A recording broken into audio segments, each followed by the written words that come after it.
台语字真趣味，乡亲啊，会尖尖，台语安尼写会尖尖，狭窄、狭小，形容空间真矮，形体真细，都是会尖尖。菜市啊会尖尖，见若到假日就人客人。这条巷啊会尖尖，上好莫甲车驶入去，较妥当。我的房间会尖尖，连要放一只册桌啊都无所在。你穿甲这件衫会尖尖啊，实在无好看。会尖尖的会，八长会，这个所在真会，冤家路头会，拢是这字会。会尖尖的反义词就是看茫茫，就是辽阔无边无际。看茫茫的牧场是济优美啊！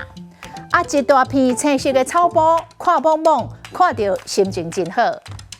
今仔日的台语字会尖尖，看茫茫，实在真趣味。